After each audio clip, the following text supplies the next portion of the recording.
Hello dear students, welcome back to PW Pharma. I doctor Supriya Mishra, your pharma mentor. तो बेटा, आप सबकी preparation कैसी चल रही है गवर्नमेंट एग्जामिनेशंस की? तो आज हमारा आरआरबी और एम्स 2025 सीरीज में हम देखेंगे कि लेक्चर नंबर 2 आज स्टार्ट हो रहा है और इसमें हम कवर करने वाले हैं आपके प्रीवियस ईयर के क्वेश्चन पेपर्स रिलेटेड टू जो भी आपके आरआरबीज और एम्स एग्जाम्स के अंदर आए हुए हैं, वो सारे क्वेश्चंस हम यहाँ पे कवर करने वाले हैं। और साथ के साथ बेटा, आप सभी को जो है जो एम्स में और जो आरआरबी जो फार्मासिस्ट एग्जाम्स होते हैं रेलवे वगैरह के, तो इन फार्मासिस्ट एग्जाम के अंदर भी आप सभी को प्रिपेयर करना है कि किस तरीके से आप क्वेश्चंस को आंसर कर सकें और करेक्ट आंसर कर सकें। तो चलिए यहाँ पे हम देखेंगे कि पर्टिकुलर जो भी आपके क्वेश्चंस हैं उनके क्या आंसर होने वाले हैं और कौन से आंसर इनकरेक्ट हैं, तो क्यों इनकरेक्ट हैं, ये सारी चीजें हम यहाँ पे देखने वाले हैं। तो चलिए, लेक्चर में हम प्रीवियस लेक्चर में क्या क्या चीजें हमने पढ़ा था, उससे रिलेटेड एमसीक्यूज जो है सॉल्व किया था, पीवाईक्यूज जो सॉल्व किए थे, वो सारी चीजें हम यहाँ पे देख लेते हैं। तो इसमें हमने जनरल इंट्रोडक्शन टू फार्माकोग्नोसी इसके बारे में कवर किया था, आयुर्वेदा, सिद्धा, यूनानी, ये भी मेडिसिन हमने कवर किया था, और साथ में प्लांट हार्मोन और उनकी फैमिली, बायोसिंथेटिक पाथवेज जो थे, ये सारी चीजें हमने वहां पे कवर की थी। उससे रिलेटेड प्रीवियस ईयर के क्वेश्चंस पेपर भी हमने वहां पे देखे थे। तो आई होप आप सभी को जो है वैल्यूएबल रहा होगा, फ्रूटफुल रहा होगा वो आपका जो प्रीवियस ईयर का क्वेश्चन पेपर आपने सॉल्व किया था। तो चलिए, आज का जो हमारा टॉपिक होने वाला है वो है एल्केलॉइड्स और ग्लाइकोसाइड से रिलेटेड। तो यहाँ पे हम देखेंगे एल्केलॉइड, ग्लाइकोसाइड्स, इससे रिलेटेड जो भी क्वेश्चंस बन सकते हैं रिलेटेड टू आपके गवर्नमेंट एग्जामिनेशन से, वो हम यहाँ पे कवर करने वाले हैं।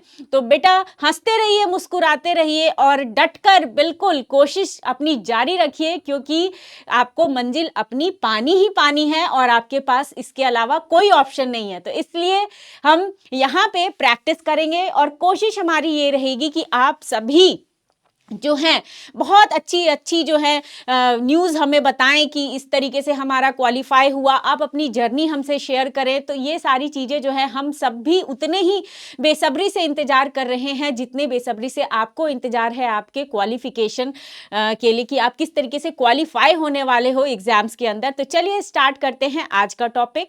तो आज का हमारा जो टॉपिक है बेटा, वो है आपका ऑर्गेनाइज्ड और अनऑर्गेनाइज्ड ड्रग। ठीक है, यहाँ पे हम ग्लाइकोसाइड्स, एल्कलॉइड्स और ये सब के ड्रग्स से रिलेटेड देखेंगे कि कौन कौन से ड्रग्स ऑर्गेनाइज्ड में है, कौन से ड्रग अनऑर्गेनाइज्ड में है, उनकी क्लासिफिकेशंस जो हैं, जो क्लासीफाई किया गया है 7 पार्ट्स में, वो सारे क्लासिफिकेशन से रिलेटेड एमसीक्यूज यहाँ कवर करने वाले हैं। एंड देन आपका जो मैं पर्टिकुलर कुछ होमवर्क दूंगी, वो भी होमवर्क आपको नेक्स्ट टर्न के लिए रेडी रखना है। तो चलिए, हम सबसे पहला क्वेश्चन देखते हैं अपनी स्क्रीन पे कि क्या है आपका क्वेश्चन। तो फर्स्ट क्वेश्चन बेटा, जैसा कि आप सभी देख पा रहे हैं, इसमें मेंशन किया हुआ है पैलिसेड रेशियो। क्या मेंशन किया हुआ है? पैलिसेड रेशियो जो है उसके बारे में यहाँ पे मेंशन किया हुआ है। तो पैलिसेड रेशियो देख लेते हैं कि क्या होता है। ठीक है, तो पैलिसेड रेशियो के अंदर आप देखेंगे कि क्या होता है, ये चीजें हम यहाँ पे देख लेते हैं। तो पैलिसेड का इसमें ऑप्शन दिया हुआ है, total number of palisade cells beneath each epidermal cell, first option. Second, total number of palisade cells beneath mesophyll. क्या बेनिथ? मीजोफिल मतलब मीजोफिल के नीचे जो है आपका वो प्रेजेंट है total number of palisade cells. Next है average number of palisade cells beneath each epidermal cells. तो इसमें फाइनल जो आपका आंसर है वो है average number of palisade cells beneath 4 continuous epidermal cells. तो बेटा, यहाँ पे पैलिसेड रेशियो होता क्या है, मतलब इसका फॉर्मूला पूछा है। ठीक है, तो फॉर्मूला आपसे पूछा है, तो अब आप यहाँ पे देखिए कि total number of palisade cells. तो यहाँ पे हम सबसे पहले तो ये जान लेंगे कि पैलिसेड सेल होता क्या है ना। तो जो पैलिसेड सेल्स होते हैं बेटा, ये जो होते हैं आपके जो एक तरीके से आप ये देखेंगे कि ये आपकी लीव्स हो गई, लीव्स के बेनिथ दी आप देखोगे तो वो आपका एपिडर्मल सेल जो है वो प्रेजेंट होता है। ठीक है, तो यहाँ पे आप पैलिसेड रेशियो ये होता है। तो यहाँ पे कोई ऑप्शन देखते हैं, इसमें क्या मेंशन किया है, total number of palisade cell beneath each epidermal cells. दूसरा है पैलिसेड सेल बेनिथ मीजोफिल, तो ये तो यहीं पे कैंसिल हो गया, मीजोफिल नहीं होगा। है ना। फिर है average number of palisade cells beneath each epidermal cells, ये कुछ लग रहा है कि हो सकता है। Average number of palisade cells beneath 4, ये 4 जो कॉन्टिन्यूस इपिडर्मल सेल्स हैं वो हम काउंट नहीं करेंगे, 4 यहाँ पे इस तरीके से कैंसल आउट हो जाएगा, तो 4 कट गया यहाँ पे। तो यहाँ पे बेटा सिर्फ एक आप देखोगे करेक्ट आंसर, वो है सी आपका, average number of palisade cells beneath each epidermal cell, क्योंकि यहाँ पे एवरेज निकाला जाता है। क्या है आपका, एवरेज नंबर्स जो होते हैं, यही इसका फॉर्मूला होता है। तो जैसा कि आप देखोगे यहाँ पे लीफ आपका बना हुआ है, ठीक है। अब लीफ जो है, लीफ की ये लेयर आपको अपर लेयर दिखाई दे रही है, इसके जस्ट यहाँ पे जो लेयर है दैट इज कॉल्ड, इसको क्या बोलते हैं, इपिडर्मिस लेयर। ये हो गई आपकी इपिडर्मिस, ठीक है। अब यहाँ पे जो आपको इस तरीके से दिखाई दे रही है लेयरिंग, ये क्या है, पेलिसेड जो आपके मीजोफिल्स हो गए, ये हो गए, ठीक है। तो ये क्या है, पेलिसेड मीजोफिल्स। तो यहाँ पे पेलिसेड जो आपके रेशियो है, इसका मतलब हो गया average number of palisade cell, average number of palisade cells divide by में आप यहाँ पे beneath the each upper epidermal cell. तो क्या हो गया आपका, ईच अपर इपिडर्मल सेल, ठीक है। तो यहां पे बेटा अब इसको याद कैसे आप रखेंगे, इसको याद करने का एक सबसे अच्छा तरीका है याद करने का, आपसे बोला गया पेलिसेड रेशियो। क्या बोला गया, पेलिसेड रेशियो, यही पूछा आपसे। तो इसको लर्न करने का, PA दिख रहा है, PA पेलिसेड रेशियो, तो इसको लर्न करने का तरीका है आप से लर्न कीजिए। कैसे आप लर्न करेंगे, आप से, ठीक है, आप से आप इसे लर्न करेंगे, ठीक है। तो यहां पे जो A है बेटा, A क्या आपका शो कर रहा है, एवरेज। A का मतलब क्या हो गया, एवरेज, एवरेज, ठीक है। ये हो गया, P से हो गया पेलिसेड, ठीक है, और E से हो गया इपिडर्मिस, ठीक है। तो ये तीनों के तीनों आप देख पा रहे हैं ना, एवरेज, पेलिसेड और इपिडर्मिस। तो आपसे याद रखेंगे किसको, ये आपके पेलिसेड सेल्स को। तो यहाँ पे जब आप देखोगे तो आप जो है 2A है ना, तो यहाँ पे हमने क्या निकाल लिया, इनका एवरेज, ठीक है। तो अब यहाँ पे आप देखो कौन से है, एवरेज नंबर ऑफ P से हो गया palisade cells beneath each epidermal cell, ठीक है। तो यहाँ पे ये सारे के सारे क्या हो गए आपके, ये सारे के सारे करेक्ट आंसर आपके नंबर 3 हो गए, C हो गया करेक्ट आंसर। तो इस तरीके से आप इसे याद रखेंगे, ठीक है। तो ये हो गया आपका करेक्ट आंसर। नेक्स्ट जो है आपका जो क्वेश्चन है नेक्स्ट, वो हम देखेंगे, one of the following describes the shape of bark. तो बेटा यहाँ पे शेप ऑफ बार्क पूछा है, तो बार्क जो है उसका शेप यहाँ पे आपको बताना है। तो ऑप्शंस कुछ इस तरीके से हैं, क्विल, स्क्विल, स्मूथ, शॉर्ट, ठीक है। तो ये 4 ऑप्शंस आपको दिखाई दे रहे हैं, क्विल होते हैं, स्क्विल होते हैं, स्मूथ होते हैं और शॉर्ट होते हैं। तो इसका जो करेक्ट आंसर होगा बेटा, इसका करेक्ट आंसर क्विल क्या हो सकता है, स्क्विल आपकी क्या ये आपकी वैरायटी के अंदर आती है, या फिर बार्क का शेप होता है, ये ध्यान रखिए। तो ये नहीं होता है, स्मूथ शेप ये नहीं होता है, शॉर्ट ये नहीं होता है। तो बार्क की जो वैरायटी हो गई वो हो गई आपकी क्विल। तो यहाँ पे करेक्ट आंसर हो गया बेटा क्विल, करेक्ट आंसर क्या हो गया आपका, क्विल वैरायटी।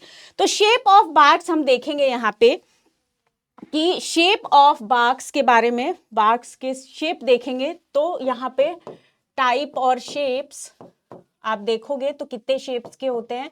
तो बेटा आपने देखा होगा, ये वुड हो गया आपका, वुड, ठीक है। इस तरीके से आपके शेप्स कुछ दिखाई देते हैं कई वुड्स पे, ठीक है।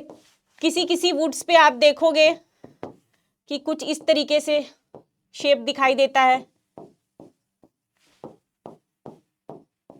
ठीक है। इस तरीके से कुछ आपको शेप दिखाई देगी, उभरा हुआपन भी दिखाई देता है।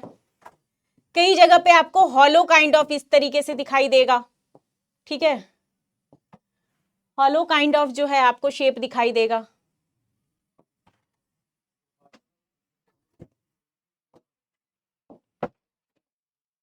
ठीक है। तो यहाँ पे जो हम शेप की बात करेंगे बेटा, तो शेप यहाँ पे कैसा होता है, फ्लैट होता है, कर्व्ड होता है, फरो होता है। तो यहाँ पे जो आप शेप देखोगे वो हो गया आपका फ्लैट कर्व्ड शेप का होता है, ठीक है, क्विल शेप का होता है।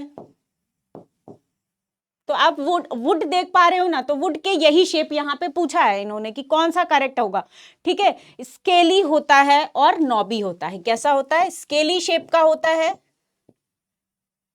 और नॉबी शेप के होते हैं, ठीक है। तो ये आपके जो है ये शेप ऑफ जो आप बार्क की बात कर रहे हैं इस टाइप के होते हैं, ठीक है। तो ये यहाँ पे करेक्ट आंसर हो जाएगा क्विल। करेक्ट आंसर क्या हो गया, क्विल इज करेक्ट, ठीक है। तो शेप ऑफ बार्क के लिए नेक्स्ट आपका क्वेश्चन है, following are the methods of in situ. बेटा क्वेश्चन को ध्यान से देखिएगा, क्वेश्चन ये बहुत सिंपल है, लेकिन आप देखो आपके एग्जाम में ये पूछा गया है, ठीक है। तो in situ conservation except national park. तो यहां पे बेटा ये पूछना चाह रहा है कि following are the methods of in situ conservation. तो इन सीटू कंजर्वेशन जो है कौन सा है, एक्सेप्ट, जिसमें से एक्सेप्ट में नेशनल पार्क। बेटा इन सीटू, ये नेशनल पार्क को तो हमने वैसे ही पहले ही हटा दिया, इन्होंने एक्सेप्ट नेशनल पार्क किया, तो पहला आंसर तो यहाँ पे गलत हो गया। दूसरा है बोटेनिकल गार्डन, तीसरा है स्टेशनरी, और फोर्थ जो है आपका बायोस्फीयर रिजर्व के बारे में बोला है। तो इसमें जो है बेटा कौन सा आपका एक्सेप्ट जो है national park in situ conservation के अंदर पूछा गया है, तो इसका करेक्ट आंसर होगा आपका बोटेनिकल गार्डन। करेक्ट आंसर होगा बोटेनिकल गार्डन।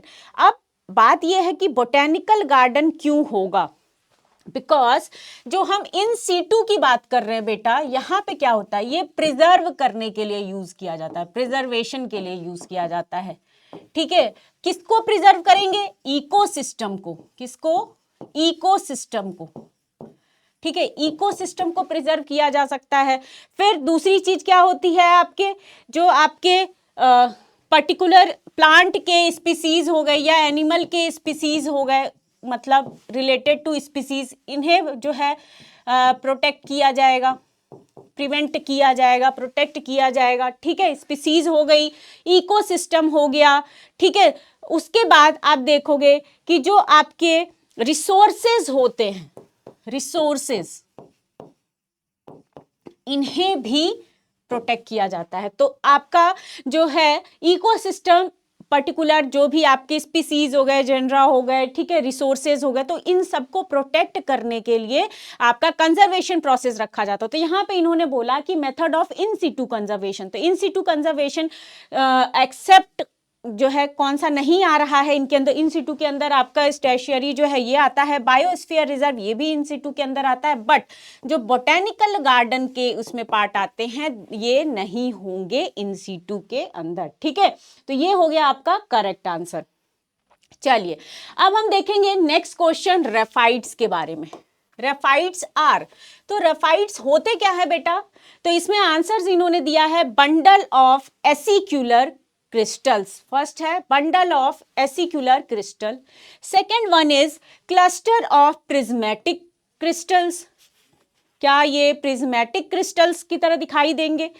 फिर आपका सिंगल एसिक्यूलर क्रिस्टल्स, टाइप आपका सिंगल टाइप का होता है, या फिर प्रिज्म, सिंगल प्रिज्मेटिक क्रिस्टल की तरह दिखाई देता है। तो इनमें 4 ऑप्शन दिया गया है कि रेफाइट्स क्या हैं, रेफाइट्स होते क्या हैं, तो इसके बारे में आपको बताना है। तो बेटा करेक्ट आंसर है इसका बंडल ऑफ एसिक्यूलर क्रिस्टल। क्या है, बंडल ऑफ एसिक्यूलर क्रिस्टल। अब ये क्यों है, बिकॉज जो रेफाइट्स होते हैं बेटा, जो रेफाइट्स होते हैं दे आर नीडल शेप्ड, ठीक है, कैल्शियम ऑक्सलेट क्रिस्टल्स, ठीक है। अब दूसरी चीज कि ये नीडल शेप के ही नहीं सिर्फ होते, सिर्फ ये नीडल शेप के ही नहीं होते, ठीक है, ये जो है आपके दूसरे शेप के भी है, जिसको कि हम रेफाइट्स क्या है, स्टेलॉइड टाइप के भी होते हैं, क्रिस्टल सैंड भी होते हैं। कितने टाइप्स के होते हैं, स्टेलॉइड,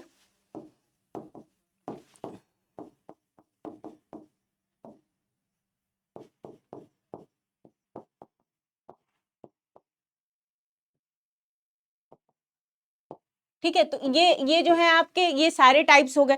तो रफाइड्स जो होता है बेटा एक तरीके से आपका डिफेंस मैकेनिज्म की तरह काम करता है प्लांट में। किसकी तरह काम करता है? Defence mechanism. तो यहाँ पे अगर आपके ऑप्शन में डिफेंस मैकेनिज्म होता तो आप उस पर भी टिक करते। ठीक है। तो यहाँ पे अनदर जो फीचर्स हो गए आपके डिफेंस मैकेनिज्म। ठीक है। और दूसरी चीज ये कि ये आपके एज अ सेकेंडरी मेटाबोलाइट्स के तरह भी काम करेंगे। किसकी तरह काम करेंगे? Secondary metabolites. ठीक है। ये हो गए आपके रफाइट्स के बारे में। रफाइट्स होते क्या हैं, इनका काम क्या है। ठीक है। तो ये हो गए आपके रफाइट्स के बारे में। ठीक है। चलिए नेक्स्ट क्वेश्चन देखते हैं कि क्या है next question. Following are the macronutrient. Question को ध्यान से पढ़ेंगे। यहाँ पे मैक्रोन्यूट्रिएंट्स की बारे में कुछ बात हो रही है। एक्सेप्ट, एक्सेप्ट लग गया है। क्या लग गया है यहाँ पे? एक्सेप्ट। तो यहाँ पे बात खत्म हो गई। ठीक है। तो यहाँ पे following are the macronutrients except. तो यहाँ पे कौन सा मैक्रोन्यूट्रिएंट्स नहीं है? तो यहाँ पे नहीं वाली चीज बतानी है आपको। Nitrogen, sulphur, copper, potassium. ठीक है। तो यहाँ पे ये सारे आपको दिखाई दे रहे हैं, नाइट्रोजन, सल्फर, कॉपर और आपका पोटेशियम। तो करेक्ट आंसर जो होगा बेटा जो कि नहीं है दैट इज आपका कॉपर। क्या होगा? कॉपर, जो कि आपका नहीं होता है। अब यहाँ पे बेटा जानेंगे कि क्या चीजें नहीं है, ये देखेंगे। तो क्यों नहीं है ये आपका, क्यों नहीं है? तो ये आपके जो होते हैं बेटा जो नाइट्रोजन, सल्फर और आपके पोटेशियम, क्या हो गए? नाइट्रोजन, सल्फर और पोटेशियम, ये क्या होते हैं आपके? ये आपके मैक्रोन्यूट्रिएंट्स होते हैं। क्या होते हैं? मैक्रोन्यूट्रिएंट्स के अंदर आते हैं। ठीक है। ये आपके मैक्रोन्यूट्रिएंट्स हो गए। बट जो कॉपर होता है ये आपका मैक्रोन्यूट्रिएंट नहीं होता है। ठीक है। ये याद रखिएगा कि कॉपर आपका मैक्रोन्यूट्रिएंट के अंदर नहीं आता है। ठीक है।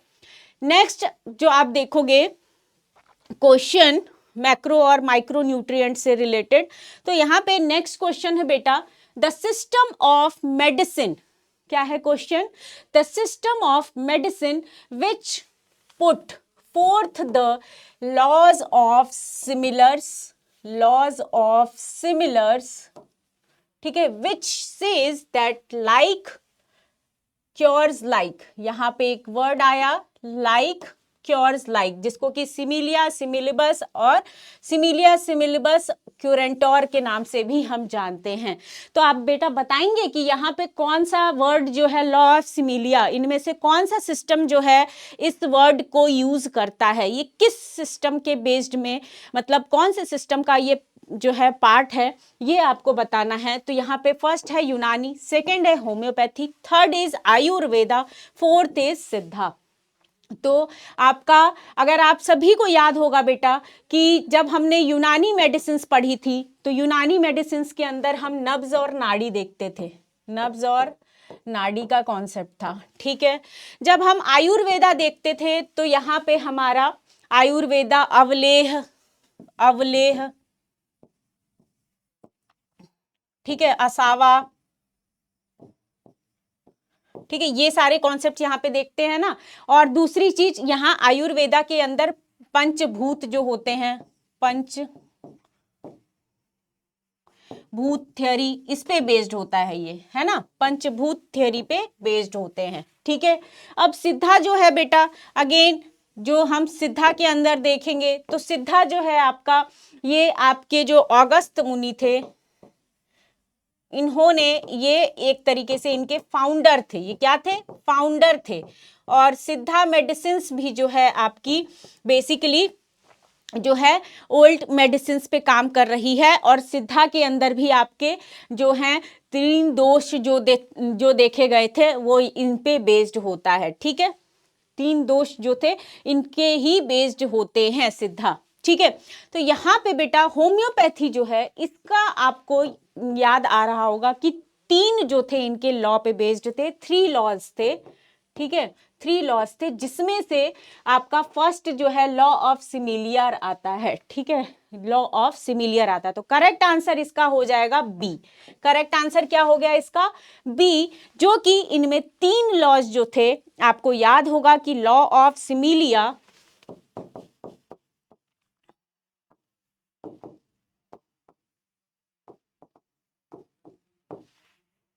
या सिमिलर,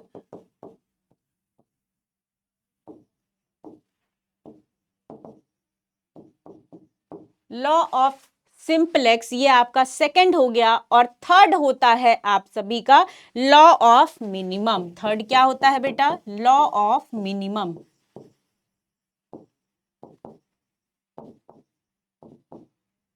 है ना।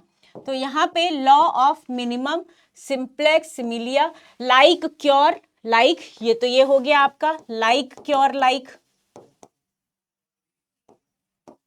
तो यहाँ पे करेक्ट आंसर आपका क्या हो गया? करेक्ट आंसर होम्योपैथी हो गया। सिंपलेक्स का मतलब बेटा यहाँ पे इस ये कहता है कि सिंगल ड्रग गिवन की जाए। क्या की जाए? Single drug. सिंगल ड्रग के बारे में बात हुई। और यहाँ पे डोज के बारे में बात होती है, ठीक है, कि लो डोज पहले स्टार्ट किया जाए। मिनिमम, लॉ ऑफ मिनिमम में आपका डोज रिलेटेड जो है कॉन्सेप्ट यहां देखा जाता है। तो ये 3 कॉन्सेप्ट पे बेस्ड होता है आपका होम्योपैथी मेडिसिन के अंदर आपने देखा कि ये 3 कॉन्सेप्ट बेस्ड होते हैं। तो अगर आपको यहाँ पे इनमें से कोई दोनों में से कोई कॉन्सेप्ट पूछ लिया तो आप तब भी याद रखेंगे कि होम्योपैथी के अंदर आता है, ठीक है। चलिए नेक्स्ट क्वेश्चन है बेटा कि आइडेंटिफाई करना है आपको यहाँ पे जो केमिकल स्ट्रक्चर दिख रहा है, ठीक है, केमिकल स्ट्रक्चर आपको कुछ दिख रहा है ड्रग का, इसको आपको आइडेंटिफाई करना है। तो identify the class of compound the given basic nucleus. तो क्या ये आपका इंडोल एल्केलॉइड से रिलेटेड है, या एंथ्राक्यूनोन ग्लाइकोसाइड्स है, या फिर क्यूनोलिन एल्केलॉइड्स में आते हैं, या कार्डियक ग्लाइकोसाइड्स के अंदर आते हैं। तो बेटा आप सभी को अच्छे से याद होगा कि आपका इंडोल या एंथ्राक्यूनोन ग्लाइकोसाइड्स, इनके स्ट्रक्चर क्या होते हैं। तो इस स्ट्रक्चर को जरा ध्यान से देखेंगे। NH ग्रुप यहाँ पे लगा हुआ है, N मेंशन किया हुआ है, नाइट्रोजन मेंशन किया हुआ है, राइट। तो अब बताइए कि कौन सा ग्रुप ये हो सकता है। तो करेक्ट आंसर है बेटा इंडोल एल्केलॉइड। क्या होगा? Indole alkaloid. नाइट्रोजन मेंशन है तो ऑब्वियस सी बात है, यहां पे समझ में आ गया कि ये एल्केलॉइड के बारे में बातें हो रही हैं, है ना। एल्केलॉइड के बारे में यहाँ पे बात हो रही है। दूसरी चीज बेटा आप याद रखेंगे कि जो आपके इंडोल एल्केलॉइड होते हैं ये क्या होते हैं? बेंजीन रिंग और पायरोल स्ट्रक्चर होता है। तो यहाँ पे ये फ्यूज्ड बेंजीन रिंग हो गया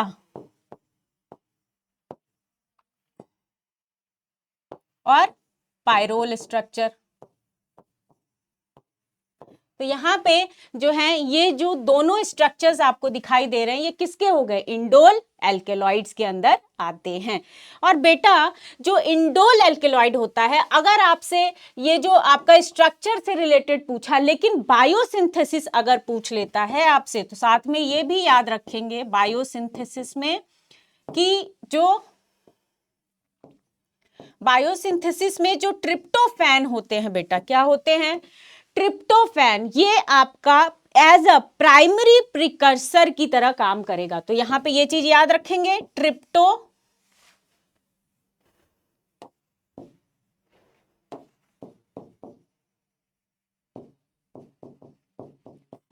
ठीक है।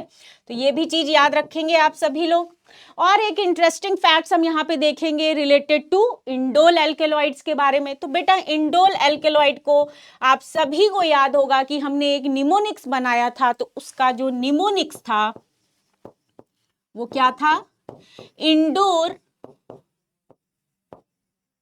एंट्री पीसीआर के नाम से हमने एक निमोनिक्स बनाया था, है ना। इंडोर एंट्री पीसीआर के नाम से हमने एक निमोनिक्स बनाया था, जिसमें आपका जो इंडोर होता है बेटा, इंडोर, वो आपका इंडोल हो गया, दैट इज इंडोल एल्केलॉइड। और आपका एरगट हो गया, ई फॉर एरगट। एन से आपका नक्स वोमिका होता है। और पी से आपका फाइसोस्टिग्मा होता है, क्या होगा, फाइसोस्टिग्मा। सी फॉर कैथेरेंथस,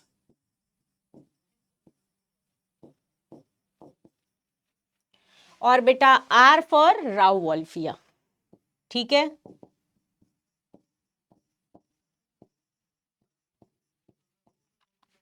अब आप यहाँ पे देखिए कि क्वेश्चन मतलब कितने तरीके से यहाँ से बन सकता है क्वेश्चंस। अगर आपको इनमें से कोई भी ड्रग का नाम लिया और पूछा गया कि किस एल्कोलॉइड के अंदर आते हैं, तो आपको यहाँ से आंसर बन गया। फिर इनका जो बायोसिंथेटिक जो आपका प्रिकर्सर जो था, बायोसिंथेसिस जो हो रहा है, वो क्वेश्चन यहाँ से बन सकता है कि दैट इज ट्रिप्टोफैन। फिर आप देखेंगे बेटा यहाँ पे जो एरगट होता है, ये जो होते हैं इसका बायोलॉजिकल सोर्स जो होता है एरगट का, क्या, एरगट। अगर आप एरगट के बारे में जानकारी लेंगे, इससे रिलेटेड क्वेश्चन तो बनते हैं एरगट से रिलेटेड। तो ये एरगट ऑफ राई, एरगट ऑफ राई जो कि आपका फंगस से ऑब्टेन किया जाता है, जो कि आपका फंगस से ऑब्टेन किया, जो फंगस है इससे ऑब्टेन किया जाता है। और बायोलॉजिकल जो इनका नेम है वो क्या है, क्लेविसेप्स परप्यूरिया। क्या नेम है, क्लेविसेप्स परप्यूरिया। ठीक है, तो ये हो गया एरगट के बारे में। ठीक है, एरगट जो होता है आपका बेटा माइग्रेन के लिए यूज किया जाता है। किसके लिए यूज किया जाता है, माइग्रेन के लिए। माइग्रेन में इसका यूज देखने को मिलता है। लेबर जब इंडक्शन के लिए भी यूज किया जाता है, मतलब लेबर पेन जो होता है उसको क्या करने के लिए, लेबर पेन जो होता है उसके इंडक्शन के लिए यूज किया जाता है। राइट, तो यहाँ पे इतने सारे आप यूजेस देख पा रहे हैं ना एरगट के बारे में। नेक्स्ट आ जाता है आपका कैथेरेंथस, आप देखिए, या नक्स वोमिका देखिए। ठीक है, नक्स वोमिका जो कि आपका स्ट्राइकनस नक्स वोमिका से ऑब्टेन किया जाता है, नक्स वोमिका से ऑब्टेन किया जाता है। फाइसोस्टिग्मा हो गया। ठीक है, फिर आपका आ जाता है catharanthus, anti cancer agent, anti cancer agent की तरह काम करता है। ठीक है, राउवोल्फिया जो कि आपका सर्पगंधा बोला जाता है, या इंडियन स्नेक रूट भी बोलते हैं इसे, ये भी पूछा जाता है कई बार, इंडियन स्नेक रूट। ठीक है, इस नेम से भी कई बार आपसे क्वेश्चन पूछा जाता है कि इसे ये बोलते हैं। फिर आपका आ गया सर्पगंधा आ गया। ठीक है, जो कि आपका यूज किस में होता है बेटा, एज अ हाइपरटेंशन की तरह, एंटी हाइपरटेंसिव है ये। क्या है, एंटी हाइपरटेंसिव एजेंट के तौर पे ये काम करता है। ठीक है, तो आप देख पा रहे हैं कि कितने सारे हमने यहाँ पे जो ड्रग से रिलेटेड चीजें हैं, इंफॉर्मेशन यहाँ पे हमने देख ली। चलिए अब हम देखेंगे नेक्स्ट क्वेश्चन। नेक्स्ट क्वेश्चन फिर से आपका स्ट्रक्चर बेस्ड आ गया।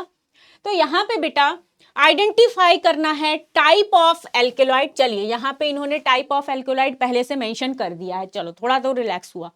From the given basic nucleus. ठीक है, तो अब आपको इतना तो समझ में आ गया कि एल्केलॉइड के बारे में ही बात हो रही है।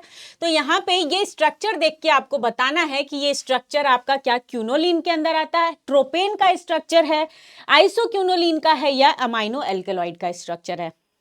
ठीक है, तो ये सारे स्ट्रक्चर देख के आपको बताने हैं कि क्या ये स्ट्रक्चर आपका करेक्ट है या नहीं है। क्यूनोलिन रॉन्ग है। ट्रिप्टोफैन, ये आपका ट्रिप्टोफैन की तरह कुछ दिखाई दे रहा है बेटा स्ट्रक्चर, आप देख पा रहे हो ना, बाईसाइक्लिक ऑर्गेनिक कंपाउंड आपको दिख रहा है यहाँ पे, बाईसाइक्लिक। तो यहाँ पे आपका ट्रिप्टोफैन जो है ये करेक्ट आंसर हो जाएगा फॉर दिस स्ट्रक्चर। ठीक है, अब यहाँ पे बेटा करेक्ट आंसर क्या है देखते हैं। तो करेक्ट आंसर आपका ट्रिप्टोफैन ही है। ठीक है, करेक्ट आंसर क्या है, ट्रिप्टोफैन है।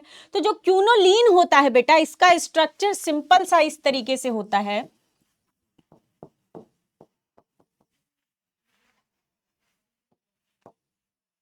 ठीक है, तो ये हो गया आपका क्यूनोलिन का स्ट्रक्चर।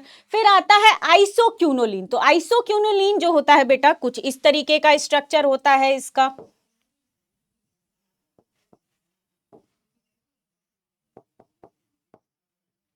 ठीक है, तो ये हो गया आपका आइसोक्यूनोलिन के बारे में, आइसोक्यूनोलिन का। फिर आता है अमाइनो एल्केलॉइड। नेक्स्ट है आपका अमाइनो एल्केलॉइड। तो अमाइनो एल्केलॉइड के बारे में बेटा आप जब देखेंगे तो इस एल्केलॉइड में आपका कुछ इस तरीके का स्ट्रक्चर देखने को मिलेगा। ठीक है, ठीक है, तो कुछ इस तरीके का स्ट्रक्चर आपको अमाइनो एल्केलॉइड के अंदर देखने को मिलता है। ठीक है, तो ये याद रखेंगे अमाइनो एल्केलॉइड के बारे में।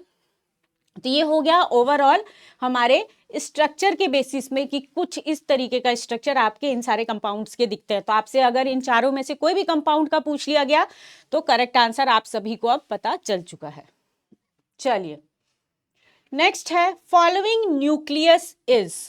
ये तो कुछ ज्यादा ही बड़ा स्ट्रक्चर दिखाई दे रहा है बेटा, लेकिन आपको घबराना नहीं है इस स्ट्रक्चर से। ठीक है, तो चलिए बताइए कि इस स्ट्रक्चर को देख के आपको क्या लग रहा है, किस चीज का स्ट्रक्चर है। और हमने क्लास में डिस्कस भी किया था इस स्ट्रक्चर के बारे में। फर्स्ट ऑप्शन है कार्डिनोलाइड, नेक्स्ट है ब्यूफेडिनोलॉइड जो कि आपके ग्लाइकोसाइड्स के बारे में पूछा जा रहा है। फिर ये फिनाइल प्रोपेनोलॉइड जो है इनका स्ट्रक्चर है, या फिर ट्राइटर्पेनॉइड के बारे में है। तो यहाँ पे सारी क्लास इन्होंने कवर कर दी है। ठीक है, मेजर क्लासेस कवर कर दी। तो अब आप देख के बताएंगे कि ये किस क्लास को रिप्रेजेंट कर रहा है इनमें से और किसका स्ट्रक्चर है। ठीक है, तो बेटा यहाँ पे जब आप देखेंगे तो इसका करेक्ट आंसर हो जाएगा कार्डिनोलॉइड। क्या होगा करेक्ट आंसर? कार्डिनोलॉइड्स। तो यहाँ पे करेक्ट आंसर हो गया कार्डिनोलॉइड्स। अब बेटा जैसा कि आप सभी को पता है कि जो कार्डिनोलॉइड्स होते हैं ये हमारे ग्लाइकोसाइड्स के क्लासिफाई जब हम करते हैं ग्लाइकोसाइड्स को, ग्लाइकोसाइड्स कैटेगरी में आ गए। ठीक है, ब्यूफेडिनोलॉइड्स भी आपका इसी कैटेगरी में आता है, ग्लाइकोसाइड में ही। ठीक है, ग्लाइकोसाइड्स में ही आता है। बट यहाँ पे हमने कार्डिनोलॉइड्स के अंदर देखा था कि ये आपके C23 स्टेरॉयडल स्ट्रक्चर को कंटेन करते हैं। आप सभी को याद होगा, आप सभी को याद होगा कि दे आर कंटेनिंग कितना कार्बन एटम यहाँ पे स्केलेटन दिखाई दे रहा था 23। और आपको लर्न करने का तरीका बताया था मैंने कि 2+3 जब आप कर दोगे 2+3 तो यहाँ पे 5 जो आपके 5 मेंबर्ड लेक्टोन रिंग इनमें प्रेजेंट होते हैं।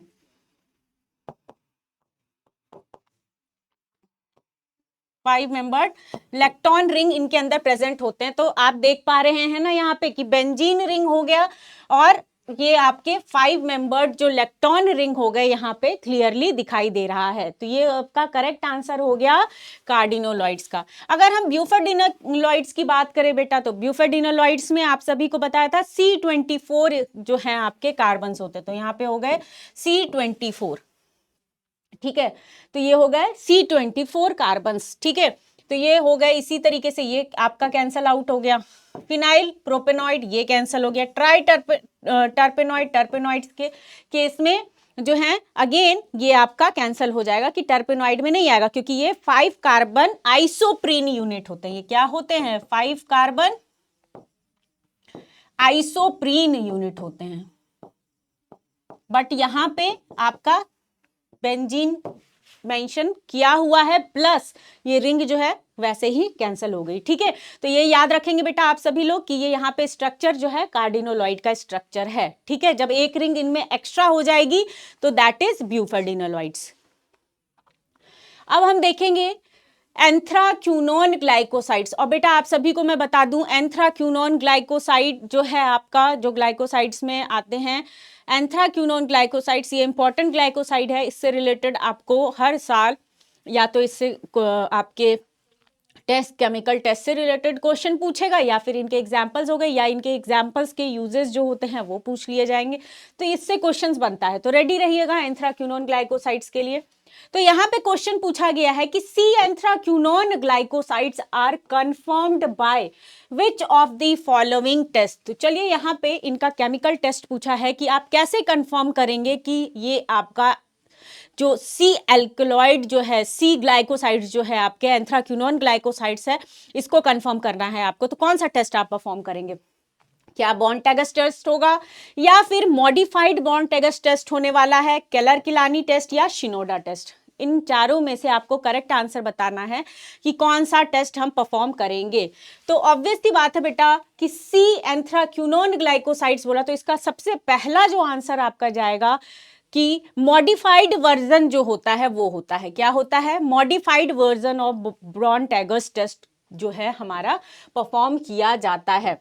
ठीक है, ये इसका करेक्ट आंसर होगा। अब क्यों होगा हम ये देखेंगे।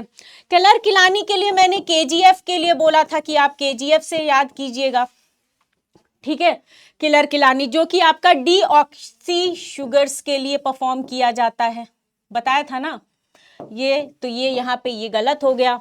मॉडिफाइड जो है ये करेक्ट है। और ब्रॉन-टैगर्स जो होता है ये आपका किस लिए किया जाता है, एंथ्राक्विनोन जो ग्लाइकोसाइड्स होते हैं उनके टेस्ट के लिए, एंथ्राक्विनोन के लिए। ठीक है, तो यहाँ पे ये गलत हो गया। आपसे पूछा है सी एंथ्राक्विनोन, तो यहाँ पे मॉडिफाइड वर्जन जो हो गया ये करेक्ट हो गया। और इसमें जो है क्या बताया था पढ़ने के लिए कि क्या टेस्ट ये देते हैं, आपके पीवीआर देते हैं।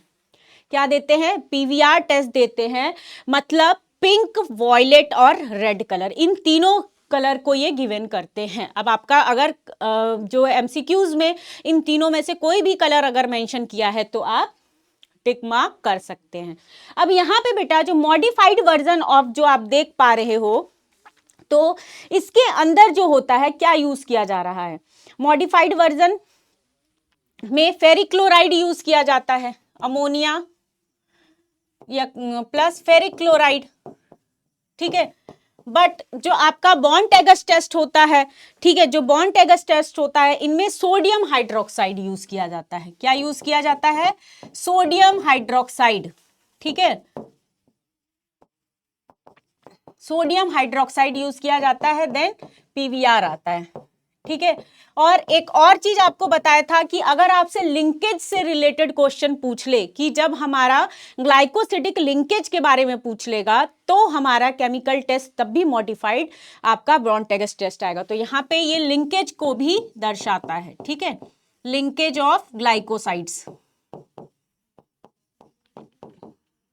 क्लियर, ये याद रखेंगे आप सभी लोग कि ये लिंकेज ऑफ ग्लाइकोसाइड्स को रिप्रेजेंट करेगा। ठीक है, तो ये हो गया। ओके बेटा, अब तो इसका करेक्ट आंसर आप सभी को पता चल गया कि क्या होगा। ठीक है, अब यहाँ पे आप ध्यान दीजिए बेटा कि यहाँ पे जो ड्रग जो अभी हम देख रहे हैं ड्रग्स, इनको पहचानने का तरीका समझिए। मतलब अगर आप ऐसी चीजों पे तुक्का अगर लगा रहे हैं तो सोच समझ के लगाइएगा तुक्का। अगर आपको किसी तरीके का भी लग रहा है कि आपको लग रहा है कि आप तुक्का मारे, वैसे तो तुक्का मत मारिएगा क्योंकि नेगेटिव मार्किंग होती है सारे एग्जाम्स के अंदर। तो यहाँ पे जो है इस कंडीशन में आपको ध्यान रखना है, कोई एक आपका ड्रग याद कीजिए कि जो ब्रॉन-टैगर्स होता है। ठीक है, इनमें जो होता है ये नॉर्मल आपके एंथ्राक्विनोन ग्लाइकोसाइड्स के लिए टेस्ट किया जाता है, या फिर कोई एक ये मॉडिफाइड वर्जन देखिए। तो मॉडिफाइड में मॉडिफाइड वर्ड यूज किया गया है, तो यहाँ पे सी जो है कुछ डिफरेंट दिख रहा है, तो यहाँ पे सी से आप डिफरेंट को याद कीजिए ब्रॉन-टैगर्स टेस्ट को। ठीक है, तो यहाँ से ये हो गया। चलिए, तो यहाँ पे यही दिया है कि मॉडिफाइड ब्रॉन-टैगर्स टेस्ट जो होता है सी एंथ्राक्विनोन ग्लाइकोसाइड्स के लिए किया जाता है, क्योंकि जो सी ग्लाइकोसाइड्स है difficult to hydrolyse using simple reagents. ठीक है, ये आपका डिफिकल्ट टू हाइड्रोलाइज होता है सिंपल रिएजेंट में कन्वर्ट करने में, सो दे रिक्वायर स्ट्रॉन्गर कंडीशंस। तो आपने देखा होगा कि अमोनिया प्लस क्या हमने यूज किया, ammonia plus ferric chloride use किया गया। ठीक है, ये हो गया procedure. Boil the sample with HCl plus और ferric chloride to hydrolyse C glycosides. ठीक है, ये हो गया। And then proceed with the Borntrager's test. तो ऑब्जर्वेशन आपका यहाँ पे रेड कलर देखने को मिल रहा है in the alkaline layer, confirm C anthraquinone glycoside. तो ये हो गया आपका सी एंथ्राक्विनोन ग्लाइकोसाइड्स के एक्सप्लेनेशन के बारे में। चलिए, अब हम देखेंगे क्वेश्चन नंबर 11 है हमारा, the reagent used in Borntrager's test. अब तो ये आप सभी को पता होगा कि ब्रॉन-टैगर्स टेस्ट जो है, अभी जस्ट मैंने आप सभी को बता दिया कि ब्रॉन-टैगर्स टेस्ट के लिए हम कौन कौन सा रिएजेंट यूज करते हैं।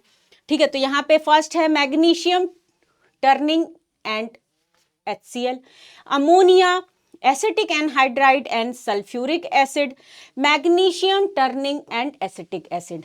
तो बेटा इसका जो करेक्ट आंसर आप सभी को क्लियरली दिख पा रहा है, क्या? अमोनिया यूज करते हैं प्लस सोडियम हाइड्रोक्साइड के साथ।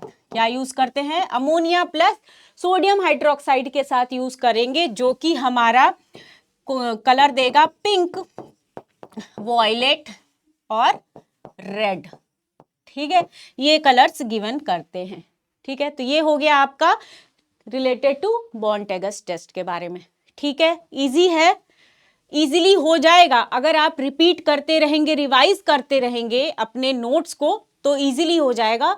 कोग्नोसी बहुत टफ नहीं है, बस रिवीजन मांगती है। आप रिवाइज कीजिए, इजीली क्वेश्चंस जो हैं आपके करेक्ट हो जाएंगे। ठीक है, चलिए नेक्स्ट क्वेश्चन है बेटा जिलेटिन से रिलेटेड।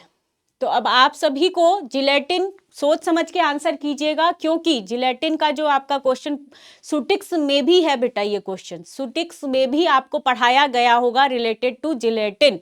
ठीक है, तो यहाँ पे हम बात करने वाले हैं कि gelatin is the example of source of drug of natural origin.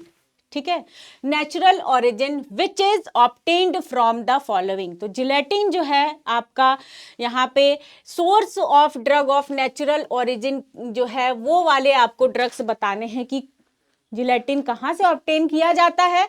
तो यहाँ पे जिलेटिन ऑब्टेन किया जाता है वेजिटेबल से, क्या एनिमल्स से, या मिनरल से, या मराइन सोर्स से। तो आप सभी को जिलेटिन जो है सोर्स बताना है कि किससे ऑब्टेन किया जाता है, और क्या दूसरा सोर्स भी है। सोच समझ के आंसर कीजिएगा इसका कि एनिमल, मिनरल और मराइन। तो बेटा आप सभी को इसका करेक्ट आंसर पता होगा कि ये आपका सोर्स है एनिमल का। क्या है? एनिमल सोर्सेज होते हैं। ठीक है, तो जिलेटिन जो होता है एनिमल सोर्स से ऑब्टेन किया जाता है। और वन मोर थिंग बेटा, जिलेटिन के लिए याद रखिएगा कि जिलेटिन में भी आपके नॉन, जो आप बोल सकते हो एनिमल सोर्सेज भी अवेलेबल हैं, जो कि आपके ट्रू जिलेटिन नहीं होते हैं, जो कि आपके ट्रू जिलेटिन नहीं होते हैं। और ये आपके एनिमल पोर्क वगैरह जो हो गए उनसे ऑब्टेन किया जाता है, या फिर काउ जो होती है उनसे ऑब्टेन किया जाता है। तो यहाँ पे देख लेते हैं, gelatin is a protein. Gelatin क्या है? टाइप ऑफ अ प्रोटीन है जो कि डिराइव्ड होता है आपका कोलेजन से। अब यहाँ पे हम ये हिस्ट्री देख लेते हैं, क्या है कि जो आपका बोवाइन या फिर जो बोवाइन, जो काउस का बोवाइन होता है, या फिर पिग के जो पोर्सिन होते हैं उससे ऑब्टेन किया जा रहा है, लाइक स्किन, बोन्स और टेंडन से। तो ये आपका क्या पोर्शन हो गया? जिलेटिन। जिलेटिन हो गया आपका एनिमल सोर्स का पार्ट हो गया। और आपका अगर आप प्लांट बेस्ड की बात करेंगे तो बट वो ट्रू जिलेटिन नहीं होता है, ये याद रखिएगा। तो यहाँ पे अगार अगार जो हो गए, जो कि आपका अगर आप बात करेंगे यहाँ पे, तो ये सीवीड से ऑब्टेन किया जाता है। किससे ऑब्टेन किया जाता है? सीवीड से। और अगार अगार का पूरा प्रोसेस मैंने समझाया हुआ है कि किस तरीके से अगार अगार को ऑब्टेन किया जाता है। ठीक है, और आपका जो कल्चर मीडिया वगैरह आप बनाते हो, आप यूज करते हैं ना अगार अगार का। फिर है पेक्टिन, जो कि आपका फ्रूट से ऑब्टेन किया जाता है। पेक्टिन फ्रूट से ऑब्टेन किया जाता है। कैराजिनैन, जो कि अगेन बेटा जो कैराजिनैन होता है ये पॉ अडीमा इंड्यूस करने के लिए भी यूज किया जाता है। किसके लिए? पॉ अडीमा इंड्यूस करने के लिए यूज किया जाता है। ठीक है, किसमें? रैट में। तो जब आप इन्फ्लेमेशन जब आप पढ़ रहे होंगे तो कई स्टूडेंट्स ने लैब में भी कैराजिनैन को यूज किया होगा। तो यहाँ पे ये था आपका रिलेटेड टू जिलेटिन के बारे में। ठीक है, चलिए नेक्स्ट क्वेश्चन है आपका dash classification induced classification of. ध्यान से पढ़िएगा, ये classification of organised and unorganised drug के बारे में पूछा है। तो यहाँ पे ये पूछना चाह रहा है कि कौन सा ऐसा क्लासिफिकेशन था जो कि क्लासिफिकेशन ऑफ ऑर्गेनाइज्ड और अनऑर्गेनाइज्ड ड्रग को अपने एक क्लासिफाई किया गया था, कि मतलब कौन सा ऐसा टाइप था या क्लासिफाई किया गया था, किन साइंटिस्ट ने किया था। आप सभी को याद आ गया होगा, मेरे ख्याल से क्वेश्चन पढ़ते ही समझ में आ गया होगा क्या पूछना चाह रहा है क्वेश्चन। तो यहाँ पे बेटा हमें ध्यान देना है कि मॉर्फोलॉजिकल फीचर्स के अंदर ऑर्गेनाइज्ड अनऑर्गेनाइज्ड ड्रग आती है, मतलब ड्रग की क्या, आप जो प्लांट है उसकी क्या मॉर्फोलॉजी देख के आप बताते हो कि ये ऑर्गेनाइज्ड में है या फिर अनऑर्गेनाइज्ड में, या फिर फार्माकोलॉजिकल एक्शन पे, मतलब कि उनके थेराप्यूटिक एक्शन के बेसिस पे आप बताते हैं क्या कि ड्रग जो है ऑर्गेनाइज्ड में है या अनऑर्गेनाइज्ड में है, केमिकल नेचर पे या फिर कीमोटैक्सोनॉमिकल नेचर पे। ठीक है, केमिकल नेचर पे आप बताएंगे या फिर कीमोटैक्सोनॉमिकल नेचर पे। तो बेटा सोच समझ के इसका आंसर आप बताइएगा कि क्या इसका करेक्ट आंसर हो सकता है। इसका करेक्ट आंसर क्या होगा, सोच समझ के बताइएगा। तो बेटा कोई भी, जब हमने ऑर्गेनाइज्ड और अनऑर्गेनाइज्ड ड्रग पढ़े थे तो उसमें हमने बताया था कि 7 क्लासिफिकेशंस बताए गए थे, और 7 क्लासिफिकेशंस में आपका आता है मॉर्फोलॉजिकल कैरेक्टर। तो करेक्ट आंसर हो गया मॉर्फोलॉजिकल कैरेक्टर के बेसिस पे। मॉर्फोलॉजिकल, अल्फाबेटिकल, फार्माकोलॉजिकल, ये सारे कैरेक्टरिस्टिक्स हमने देखे थे, सेरोटैक्सोनॉमिकल, केमिकल और कीमोटैक्सोनॉमिकल। तो ये सारे हमने आपके यहाँ पे जो देखे थे रिलेटेड टू, आप देखोगे तो ये किसके बारे में हो गया, ये आपके क्लासिफिकेशन जब आपने पढ़ा था, यूनिट जो आपका सबसे पहला जब आप कवर करते हो तो क्लासिफिकेशन के बेसिस पे ही हमने यहाँ पे देखा था कि पर्टिकुलर ड्रग्स को किस तरीके से हम डिवाइड कर सकते हैं। ठीक है, तो यहाँ पे ये हो गया आपका करेक्ट आंसर जो है बेटा, करेक्ट आंसर ये हो गया। ठीक है, करेक्ट आंसर हो गया, मॉर्फोलॉजी के बेसिस पे आप ड्रग को डिवाइड करते हो on the basis of organised और अनऑर्गेनाइज्ड ड्रग के अंदर। ठीक है, तो चलिए, आई थिंक आप सभी को प्रॉपरली ये क्वेश्चन अच्छे से समझ में आ गया होगा, आ ही गया होगा ये क्वेश्चन। तो अब हम देखेंगे बेटा नेक्स्ट क्वेश्चन क्या है आप सभी का। ऑर्गेनाइज्ड और अनऑर्गेनाइज्ड तो हमने देख ही लिया, नेक्स्ट क्वेश्चन की तरफ बढ़ेंगे। तो इसमें नेक्स्ट क्वेश्चन बढ़ने से पहले एक बार आप सभी को मैं बता दूं कि ऑर्गेनाइज्ड और अनऑर्गेनाइज्ड जब आपने देखा था, ऑर्गेनाइज्ड और अनऑर्गेनाइज्ड जब आप सभी ने पढ़ा था, तो इनमें आप सभी को याद होगा कि जो डायरेक्ट प्लांट के पार्ट हो गए, ठीक है, जो डायरेक्ट प्लांट से रिलेटेड जो आपके प्लांट पार्ट्स हो गए, ठीक है, वो आपके किस में आ गए, ऑर्गेनाइज्ड में आ जाते हैं। जैसे कि फ्रूट्स हो गए, लीव्स हो गए, वुड हो गए, ठीक है, तो ये किस में आ जाते हैं, ये आ जाते हैं आपके डायरेक्ट फूड, मतलब कि प्लांट से रिलेटेड हो गया ना, अटैच हो गया। अब यहाँ पे अनऑर्गेनाइज्ड में जब हम बात करेंगे तो इसमें लेटेक्स हो गया, है ना, क्या होगा, लेटेक्स हो गया या फिर रेजिन्स हो गए, ठीक है, लेटेक्स हो गया, रेजिन्स हो गए, या फिर आपके जूसेस हो गए, ये आपके एक्सट्रैक्ट आउट किए गए हैं ना प्लांट से, ठीक है, तो ये आपके अनऑर्गेनाइज्ड पोर्शन में आते हैं। तो ये याद रखेंगे, this is unorganised part of plant. ठीक है, तो ये था आपका ऑर्गेनाइज्ड और अनऑर्गेनाइज्ड के बारे में। ठीक है, चलिए अब हम देखेंगे आपका नेक्स्ट क्वेश्चन क्या है उसके बारे में। तो बेटा नेक्स्ट क्वेश्चन जो है आप सभी का वो है डैश इज एन ऑर्गेनोलेप्टिक, यहां पे ध्यान दीजिएगा, ऑर्गेनोलेप्टिक इवैल्यूएशन पैरामीटर। तो ऑर्गेनोलेप्टिक के बारे में पूछा गया है कि कौन से पैरामीटर आपके अब मैं इसका मीनिंग बता दूंगी तो आप तुरंत करेक्ट आंसर वो कर लोगे। चलिए, पहला है ऑप्शन अडर, मेल्टिंग पॉइंट, मॉइस्चर कंटेंट और आपका फोमिंग इंडेक्स। तो यहाँ पे कौन सा आपका ऑर्गेनिक कंपाउंड है रिलेटेड टू जो ये 4 ऑप्शंस हैं ये बताना है। तो बेटा इसमें जो करेक्ट आंसर होगा वो होगा ऑर्डर। ठीक है, जो अडर होता है बेटा ये आपका ऑर्गेनोलेप्टिक होता है। ठीक है, ये क्या होता है आपका ऑर्गेनोलेप्टिक। बट मेल्टिंग पॉइंट जो हो गया ये आपका फिजिकल पैरामीटर हो गया। ये क्या हो गया, फिजिकल पैरामीटर, फिजिकल इवैल्यूएशन। ठीक है, और अगर आप मॉइस्चर कंटेंट देखोगे तो ये फिजिको केमिकल पैरामीटर हो गया ना, फिजिको केमिकल पैरामीटर। और जो फोमिंग इंडेक्स होता है again this is physico chemical, physico chemical parameter के अंदर ये आ जाता है, ठीक है ना।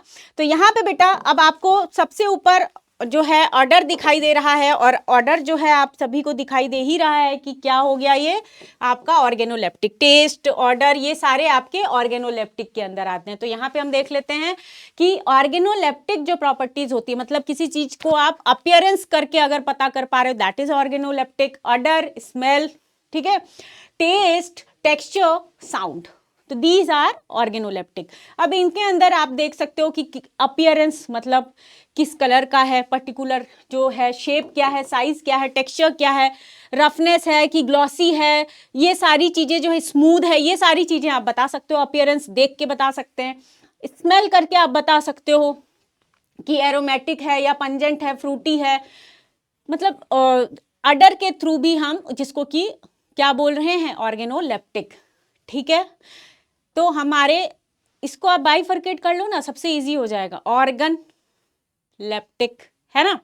तो आपका ऑर्गन कहीं ना कहीं इन्वॉल्व होगा जिस चीज के लिए, ठीक है, ऑर्गन आप डायरेक्टली विजुअलाइज कर पाओ, या आपका ऑर्गन टेस्ट जो है वो कर रहा है, या फिर स्मेल करके बता रहा है, तो दैट इज कॉल्ड ऑर्गेनोलेप्टिक। तो आपके लिए इजी हो गया ना, सीधा सा बात है।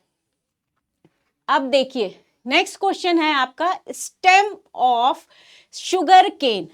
यहाँ पे गन्ने के बारे में कुछ पूछ रहा है ये कि stem of sugar cane can be elongated by this hormone. तो यहाँ पे पूछा ये जा रहा है कि शुगर केन जो आपकी लंबाई है वो किस हार्मोन की वजह से हो रहा है, इलोंगेशन जो होता है वो किस हार्मोन की वजह से हो रहा है। तो यहाँ पे आपको बताना है क्या वो इंडोल एसिटिक एसिड है, इथाइलिन है, एब्सिसिक, गिबरेलिन, ठीक है। इनमें से आपको बताना कि ग्रोथ इनहिबिटर कौन से हैं, और ग्रोथ मतलब यहाँ पे तो आपसे पूछ रहा है कि ग्रोथ जो है एनहांस जो कर रहा है वो पूछा गया है आपसे। तो यहाँ पे बताइए कि ग्रोथ प्रमोटर कौन से हो गए आपके। करेक्ट आंसर है बेटा इसका गिबरेलिन। क्या है, गिबरेलिन, ठीक है। और आप सभी को याद हो गया होगा कि मैंने गैस वर्ड से याद कराया था आप सभी को, GAS, गैस को हम याद करेंगे GAC से, बताया था ना कि GAC से लर्न कीजिए बेटा, जिसमें कि आपका आ जाएगा गिबरेलिन, जो कि आपके ग्रोथ प्रमोटर होते हैं, they are growth promoters, they are growth promoters, ठीक है। ग्रोथ को ये प्रमोट करते हैं, और बोला था इसका वाइस वर्सा कर लीजिएगा, जो कि वॉवेल्स के नाम पे मैंने बताया था, वॉवेल्स में कि AEI होता है ना, तो यही मेंशन करना था, AEI, ठीक है। तो चलिए पहले यहां देखते हैं कि GAS जो है वो क्या चीज है। तो यहां पे बेटा A जो है आपका ये हो गया ऑक्सिन, A फॉर ऑक्सिन, ठीक है। और C फॉर, बताइए फटाफट C फॉर क्या होगा, कमेंट बॉक्स में बताइए कि C फॉर क्या होगा बेटा। C फॉर आपका साइटोकाइनिन्स हो गए, क्या हो गए, साइटोकाइन्स जो हैं ये हो गए, ठीक है। तो यहां पे बेटा C जो हो गया आपका साइटोकाइनिन्स हो गए, ठीक है, साइटोकाइनिन्स हो गए। और आपका अगर हमने ग्रोथ जो ग्रोथ को क्या कर रहे हैं, कम कर रहे हैं, ये क्या थे, ग्रोथ प्रमोटर, पहले क्या थे, ग्रोथ प्रमोटर, और ये हो गए वाइस वर्सा किया हमने ग्रोथ इनहिबिटर, ग्रोथ इनहिबिटर्स, ठीक है। इससे रिलेटेड और भी मैं आंसर बताना चाह रही हूं, लेकिन अभी नहीं, जब सही वक्त आएगा तब बताऊंगी, नहीं तो आंसर जो है आपका पहले ही आउट हो जाएगा, ठीक है, क्वेश्चन का आंसर पहले ही आउट हो जाएगा। चलिए, तो यहां पे AEI हमने देखा, तो यहां पे A से जो है एब्सिसिक हो गया, क्या हो गया, A से बेटा एब्सिसिक हो गया यहां पे, और आप देख पा रहे हैं ना एब्सिसिक यहां मेंशन किया हुआ है, ठीक है। और E से आपका इथाइलिन हो गया, E फॉर क्या हो गया, इथाइलिन। और I से आपका inducer, inhibitor, inducer I for inhibitor, ठीक है, इसको करेक्ट कर लीजिएगा, आई फॉर इनहिबिटर। तो यहाँ पे बेटा एक चीज याद रखिएगा कि एक चीज कोई आपने याद कर ली, उसका अपोजिट या वाइस वर्सा कर लीजिए, इसके अलावा जो रिमेनिंग रह गया आपका वो हो गया आपका एज अ इनहिबिटर के तौर पे। तो शुगर केन के लिए आप उनके इलॉन्गेशन के लिए रिस्पॉन्सिबल क्या हो गया, ऑप्शन में हमारा क्या मेंशन था, गिब्रेलिन। तो गिब्रेलिन जो हो गया दैट इज करेक्ट आंसर। ठीक है, तो इस तरीके से आपको आंसर्स जो है वो याद रखने हैं। चलिए अब हम देखते हैं क्या क्वेश्चन है। Which of the following will change with the age of leaf. तो यहाँ पे आपका कौन सा ऐसा कैरेक्टरिस्टिक्स है जो कि आपका कैरेक्टर चेंज हो रहा है with the age of leaf, मतलब लीफ का जैसे जैसे लीफ जो है मतलब टाइम के साथ साथ बढ़ता चला जाएगा या उसका स्टॉप हो जाएगा ग्रोथ, तो वहां पे यही चीज पूछना चाह रहा है कि इनमें से कौन सा फैक्टर जो है रिस्पॉन्सिबल है आपका change with the age of leaf. ठीक है, तो यहाँ पे फर्स्ट ऑप्शन है vein islet number, second is stomatal number, third is stomatal index, vein termination number. तो बेटा यहाँ पे आप सभी को फॉर्मूला याद अगर है तो आप तुरंत इसे मार्क कर पाएंगे। ठीक है, पैलिसेड रेशियो जैसे हमने जब पढ़ा था तो इसी तरीके से स्टोमेटल नंबर क्या होता है, स्टोमेटल इंडेक्स क्या होता है, ये सारी चीजें भी आपको पता होनी चाहिए। ठीक है, तो यहाँ से आप इजीली कर लेंगे। यहाँ पे एज के अकॉर्डिंग क्या चीज आपकी बाइफर्केट हो रही है, चेंज हो रहे हैं इनके अंदर, वो आपको बताना है। तो चलिए सबसे पहला आप देखेंगे, करेक्ट आंसर तो है बेटा स्टोमेटल नंबर। करेक्ट आंसर क्या है, स्टोमेटल नंबर। अब ये क्यों है पहले ये हम देखेंगे। तो बेटा फॉर्मूला आप याद रखिएगा कि जो स्टोमेटल नंबर होता है मतलब average number of stomata, average number of जो स्टोमाटा होता है प्रेजेंट जो है आपका क्या, average number of stomata present पर mm square of epidermis of leaf, epidermis of leaf. ठीक है, ये तो इसका जो है क्या हो गया, फॉर्मूला हो गया स्टोमेटल नंबर का। तो बेटा आपको याद रखना है कि जो स्टोमेटा नंबर होता है, ठीक है, स्टोमेटल नंबर जो होता है वो लीफ जो होती है, लीफ के साथ साथ मतलब उसकी एज जैसे जैसे बढ़ती जाती है तो वो वेरी करती चली जाती है। तो यहाँ पे यही मेंशन है, the number of stomata of leaf can vary with age, because जो स्टोमेटा होता है are more numerous on the lower side, ठीक है, lower side of the leaf to prevent excessive water loss. तो यहाँ पे जो एज के साथ जो लीफ की जो चीज बढ़ रही है दैट इज कॉल्ड स्टोमेटा या स्टोमेटल नंबर। ठीक है, ये हो गया। अब आपने इसमें देखा बेटा कि जो स्टोमेटल नंबर होता है ना, स्टोमेटल नंबर जो होता है ये इंक्रीज करता जाता है मैच्योरिटी जैसे जैसे बढ़ती चली जाती है अप टू मैच्योरिटी। एक तो ये भी याद रखेंगे, ठीक है, अप टू मैच्योरिटी। अब यहाँ पे जो स्टोमेटल इंडेक्स होता है बेटा, ये क्या होता है,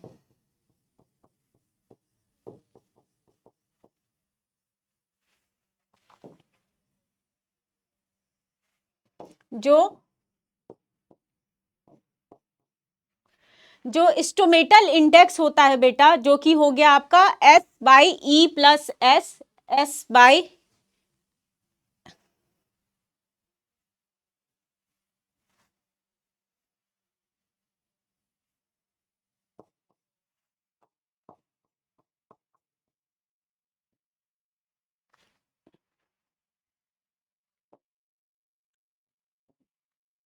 ठीक है, S by E plus S जो हो गया इंटू 100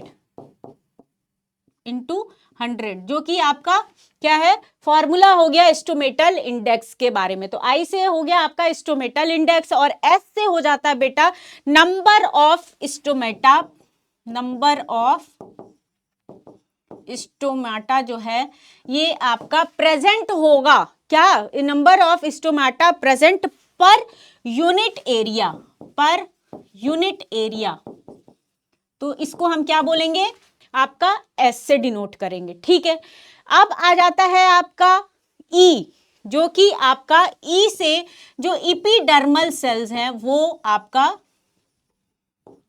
हो गया। तो यहां पे नंबर ऑफ इपिडर्मल सेल्स जो हो गए वो हो गए आपके ई। ठीक है, तो ये हो गया आपका formula related to stomatal index के बारे में। ठीक है, तो ये हो गया। वेन टर्मिनेशन नंबर ये नहीं होगा।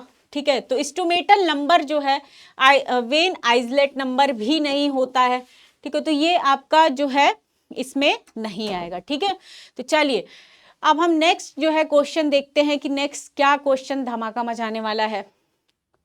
नेक्स्ट क्वेश्चन है, following are the exogenous factor except, following are the exogenous factor यहां पे पूछा है। कौन सा एक्सोजिनस है, कौन सा एंडोजिनस है, आपने एक्सो और एंडोजिनस पढ़ा है, इनमें से पूछ रहा है कि कौन सा एक्सोजिनस फैक्टर है, एक्सेप्ट नहीं है, एक्सेप्ट। ठीक है, तो यहां पे एक्सेप्ट आपसे पूछा गया है, ये ध्यान रखिएगा। तो क्या हाइब्रिडाइजेशन एक्सोजिनस में आता है, या एल्टीट्यूड आता है, या टेम्परेचर आता है, या सॉइल आता है, इनमें से कौन सा नहीं है, तो ये आपको बताना है बेटा। तो इनमें से कौन सा नहीं है बताइए। Altitude, temperature, soil, hybridization. तो करेक्ट आंसर है बेटा इसका हाइब्रिडाइजेशन, जो कि आपका एक्सोजिनस फैक्टर नहीं होगा। अब बताएंगे क्यों नहीं होगा।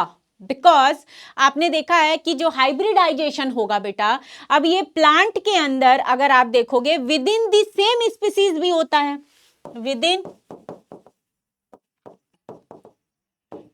सेम स्पीसीज भी होगा, है ना, with in the same species में भी ये हो सकता है, या फिर आपका एक तरीके से आपका ये इवोल्यूशनरी फेज आप बोल सकते हो,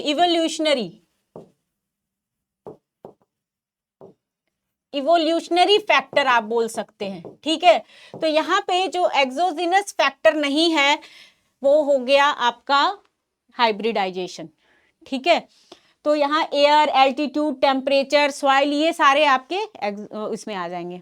ठीक है, तो ये एक तरीके से आपका इवोल्यूशनरी फैक्टर आप बोल सकते हैं, या फिर आप इसे जेनेटिक फैक्टर भी बोल सकते हैं, जेनेटिक फैक्टर भी बोल सकते हैं। ठीक है, तो अब आप देख पा रहे होगे बेटा कि कितना आपके एग्जाम में बेसिक से भी क्वेश्चंस पूछ लिए जाते हैं। एक्सेप्ट लगा के यहाँ पे क्वेश्चन को ही चेंज कर दिया है। ठीक है, एक्सेप्ट लगा के क्वेश्चन को चेंज कर दिया, हम खुश होके अच्छा यही है तो तुरंत मार्क कर देंगे इनमें से कोई भी, है ना, कि एल्टीट्यूड हो गया, हाँ टेम्परेचर भी होता है। तो ये आपको ध्यान रखना था, यहाँ पे एक्सेप्ट मेंशन किया गया है। ठीक है, तो ये हो गया आपका 17 क्वेश्चन। अब देखते हैं नेक्स्ट क्वेश्चन बेटा कि नेक्स्ट क्वेश्चन क्या है आपका। तो नेक्स्ट क्वेश्चन है, one of the following is obtained from the aqueous extract of the bones of domestic animals. तो आप सभी को पता ही होगा कि जिलेटिन अभी अभी हमने देखा कि ये आपका जो है एनिमल सोर्स से ऑब्टेन किया जाता है, तो यहाँ पे जिलेटिन करेक्ट आंसर हो गया, जो कि आपका एनिमल सोर्सेस से लिया जाता है, और ये आपका करेक्ट आंसर हो गया। और उनमें भी बोन्स यहां मेंशन था तो इसलिए। ठीक है, चलिए नेक्स्ट क्वेश्चन है, dash is the natural growth inhibiting. यहाँ पे मैंने अभी जस्ट आप सभी को बोला था कि अभी आंसर नहीं बताऊंगी, है ना। अब जस्ट अभी क्यों नहीं बोला था क्वेश्चन, क्योंकि यहाँ वेट कर रहा था आप सभी का। चलिए आंसर कीजिए। Dash is the natural growth inhibiting substance present in the plants. अब यहाँ पे बेटा ग्रोथ इनहिबिटिंग फैक्टर पूछा है आपसे, तो क्या ऑक्सिन है, एब्सिसिक एसिड और पॉलीअमीन्स और साइटोकाइनेंस। तो यहाँ पे आप सभी को AEI से बताया था, AEI से। ठीक है, तो यहाँ पे AEI में जो है they are inhibiting factor, inhibitors थे ये। तो आप सभी अब बता दीजिए कि क्या होगा। तो एब्सिसिक एसिड करेक्ट आंसर हो गया ना, तो दीज आर इनहिबिटिंग फैक्टर। चलिए नेक्स्ट क्वेश्चन देखते हैं, pollens are dash type of allergens. जो पॉलेंस, अभी ये टाइम ऐसा है कि आप सभी को पॉलिन जो आपके पॉलिनेशंस का टाइम जब आता है तो सबको इन्फेक्शन हो जाता है, एलर्जी हो जाती है, तो वो क्या चीज है वही पूछना चाह रहा है, किस प्रोसेस के थ्रू जो है आपका ये आपका एलर्जी कॉज करता है, इनहेलेंट, कॉन्टैक्ट, इंजेसेंट और इंजेक्टेंट। तो बेटा पॉलिनेशन जब होता है तो जो आपका इनहेलेशन प्रोसेस होता है उसके थ्रू आपका जो है एयर पार्टिकल्स के थ्रू आपके जो पॉलन ग्रेन्स होते हैं वो क्या करते हैं, नोज में चले जाते हैं और वो एलर्जी कॉज करते हैं। कई लोग तो ऐसे होते हैं जिनको कि अस्थमा, जिनको प्रॉब्लम होती है, उनको बहुत ज़्यादा प्रिकॉशन रखना पड़ता है इन पॉलेंस जो है आपके इनसे। ठीक है, तो यहाँ पे यही पूछा pollens are dash type of allergens, तो यहाँ इनहेलेशनल प्रोसेस के थ्रू ये एलर्जेंस जो है वो स्प्रेड आउट होते हैं। ठीक है, तो ये करेक्ट आंसर हो गया। Colchicine is an chemical agent. Colchicine एक केमिकल एजेंट है जो कि आपका कॉमनली यूज किया जाता है फॉर इंड्यूसिंग, किस चीज को इंड्यूस करने में यूज किया जाता है कॉल्चिसिन का, हाइब्रिडाइजेशन, पॉलीप्लॉइडी, म्यूटेशन और केमिकल रेसेस। तो बेटा इसका करेक्ट आंसर जो होगा वो होगा पॉलीप्लॉइडी। क्या होगा, पॉलीप्लॉइडी। अब पॉलीप्लॉइडी क्यों है, बिकॉज इसमें इन विट्रो सेल कल्चर होता है। पॉलीप्लॉइडी में क्या होता है आपका, इन विट्रो सेल कल्चर होता है। क्या होता है, इन विट्रो सेल कल्चर देखने को मिलता है। ठीक है, तो ये हो गया आपका ऑप्शन करेक्ट, पॉलीप्लॉइडी किसके लिए, कॉल्चिसिन के लिए। ठीक है, तो ये हो गया करेक्ट आंसर। चलिए, टाइम का अभाव दिख रहा है, फटाफट से क्वेश्चन को सॉल्व करते हैं। Borntrager's test is done for, obviously Borntrager's जो है एंथ्राक्विनोन ग्लाइकोसाइड्स के लिए किया जाता है, आप सभी को पता है। ठीक है, तो यहाँ पे एंथ्राक्विनोन ग्लाइकोसाइड्स जो है करेक्ट आंसर हो गया। एल्कोलॉइड्स के लिए नहीं करते, वोलेटाइल ऑयल्स के लिए नहीं करते और फ्लेवोनॉइड्स के लिए भी नहीं करते हैं, तो करेक्ट आंसर हो गया glycosides. Following statement are true for alkaloids. कौन सा स्टेटमेंट जो है are true for alkaloid, except, except पूछ लिया बेटा अगेन। तो यहाँ पे आपको ये बताना है कि कौन सा एल्केलॉइड के लिए आपका स्टेटमेंट ट्रू नहीं है, एक्सेप्ट। तो यहाँ पे रॉन्ग स्टेटमेंट आपको बताना है। तो पहला है एल्केलॉइड्स आर पॉलीफिनोलिक कंपाउंड्स। क्या ये पॉलीफिनोलिक होते हैं या बेसिक नेचर के होते हैं, या alkaloids are derived from amino acids, या एल्केलॉइड्स आर सेकेंडरी मेटाबोलाइट्स। ठीक है, तो बेटा इसका करेक्ट आंसर तो आपका मतलब यही जाएगा कि एल्केलॉइड्स आर पॉलीफिनोलिक कंपाउंड्स। ये आंसर सही नहीं है, लेकिन मतलब पूछा एक्सेप्ट है तो ये करेक्ट आंसर हो गया आपका, है ना, ये करेक्ट आंसर हो गया। अब ये क्यों नहीं है, बिकॉज हमें पता है सभी को कि एल्केलॉइड बेसिक नेचर के होते हैं, नाइट्रोजन कंटेन करते हैं और नाइट्रोजन पे भी लोन पेयर ऑफ इलेक्ट्रॉन्स को कंटेन करते हैं, और आपका ये अमाइनो एसिड डेरिवेटिव्स होते हैं। ये भी करेक्ट है, ये भी करेक्ट हो गया आपका। फिर आ गया आप सभी का सेकेंडरी मेटाबोलाइट्स, और आप सभी को पता है कि दे आर सेकेंडरी मेटाबोलाइट्स, चाहे एल्केलॉइड्स हो गए, ग्लाइकोसाइड्स हो गए, ठीक है, आपके terpenoids, flavonoids, they are secondary metabolites. तो यहाँ पे आपका सेकेंडरी मेटाबोलाइट भी करेक्ट स्टेटमेंट था, बट आपसे एक्सेप्ट पूछा गया है तो पॉलीफिनोलिक नहीं होते हैं ये, दे आर मतलब they are not polyphenolic, right. तो यहाँ पे पॉलीफिनोलिक जो है आपका करेक्ट आंसर हो जाएगा, क्योंकि ये नेचुरली अकरिंग कंपाउंड होते हैं ना, they are naturally occurring compound. तो यहाँ पे नेचुरल अकरिंग कंपाउंड होता तो ये करेक्ट आंसर होता। चलिए नेक्स्ट देखेंगे, astringent action is shown by. बहुत अच्छा क्वेश्चन है बेटा, और बच्चे इसको पता नहीं क्यों रॉन्ग कर देते हैं, मुझे ये नहीं समझ में आता कि यहाँ पे ग्लाइकोसाइड्स है, वोलेटाइल ऑयल, स्टेरॉइड्स और टैनिन्स है। ठीक है, तो एस्ट्रिंजेंट एक्शन जो है शो करता है, कौन सा ऐसा आपका ग्लाइकोसाइड्स हो गया या एल्कलॉइड हो गए, कौन से ऐसे आपके जो ड्रग्स, जिस टाइप कैटेगरी के ड्रग्स हैं जो शो करते हैं एस्ट्रिंजेंट प्रॉपर्टी मैक्सिमम। तो यहाँ पे करेक्ट आंसर है बेटा टैनिन्स। जो टैनिन्स क्लास की जो ड्रग्स होंगी वो सारी की सारी आपकी एस्ट्रिंजेंट प्रॉपर्टी शो करती है। ठीक है, क्या मायरोबलान एंड ऑल, ये सारे के सारे एस्ट्रिंजेंट प्रॉपर्टी शो करेंगे, बिकॉज पॉलीफिनोलिक कंपाउंड होते हैं जो टैनिन्स होते हैं, they are polyphenolic compound, polyphenolic compounds होते हैं, ये याद रखना है आप सभी को, दे आर पॉलीफिनोलिक कंपाउंड्स। तो ये याद रखिएगा, और इसी वजह से आपका एस्ट्रिंजेंट प्रॉपर्टी शो करेगा। यही रीजन है जो कि आपका एस्ट्रिंजेंट प्रॉपर्टी के लिए रिस्पॉन्सिबल है। ठीक है, अब एक चीज याद रखिएगा, यहां पे तो एस्ट्रिंजेंट के नाम से पूछा, अगर आपसे क्वेश्चन में पूछा जाए कि polyphenolic compounds are responsible for, तो आपको करेक्ट आंसर क्या लगाना है, एस्ट्रिंजेंट प्रॉपर्टीज के लिए रिस्पॉन्सिबल होते हैं इन टैनिन्स। ठीक है, तो ये हो गया करेक्ट आंसर। अब आज का आपका लास्ट क्वेश्चन है, चलिए ये देखते हैं कि क्या है।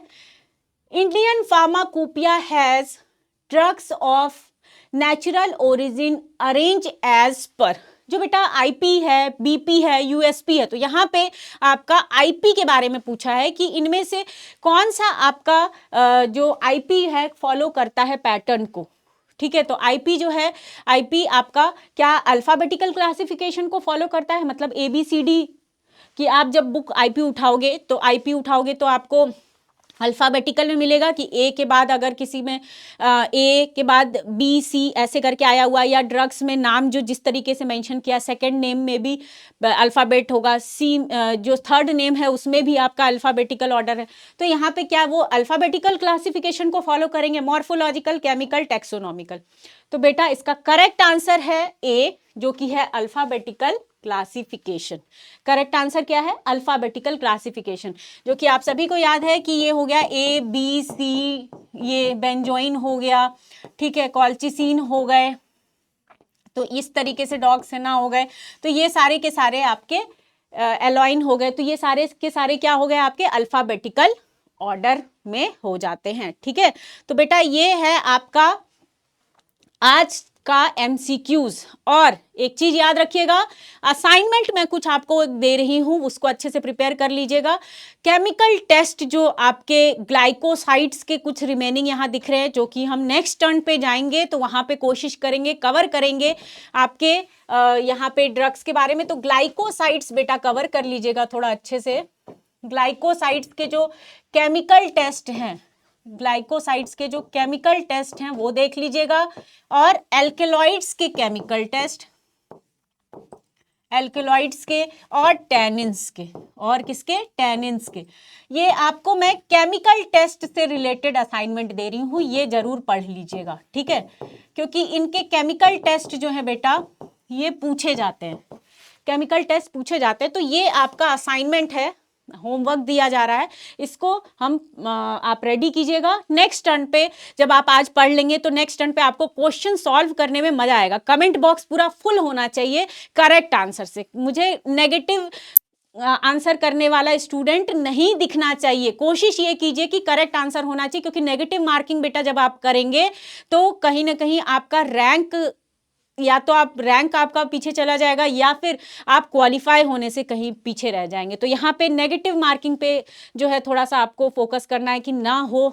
ठीक है, तो चलिए आज की क्लास में हमने पूरे एल्केलॉइड्स के बारे में देखा, जो जो मैक्सिमम इंपॉर्टेंट PYQs हो सकते थे, या फिर आपका ग्लाइकोसाइड्स और आपके MCQs ग्लाइकोसाइड्स के कवर किए गए, और साथ में ऑर्गेनाइज्ड, अनऑर्गेनाइज्ड, और उसके बाद आपके मेडिसिन सिस्टम से रिलेटेड हमने यहाँ पे मेडिसिन सिस्टम जो था आपका ट्रेडिशनल वाला, उसको भी यहाँ पे कंप्लीट किया। ठीक है, तो चलिए मिलते हैं नेक्स्ट क्लास में फिर से। नेक्स्ट लेक्चर में हम कुछ न्यू ड्रग्स जो आपको असाइनमेंट दिया उस पर भी थोड़ा सा गौर फरमाइएगा, और मिलेंगे कुछ और न्यू ड्रग्स के साथ, और उनके कुछ MCQs आपको सॉल्व कराए जाएंगे, ताकि आपके एग्जाम में आप कोई भी तरीके से नेगेटिव मार्किंग ना हो सके।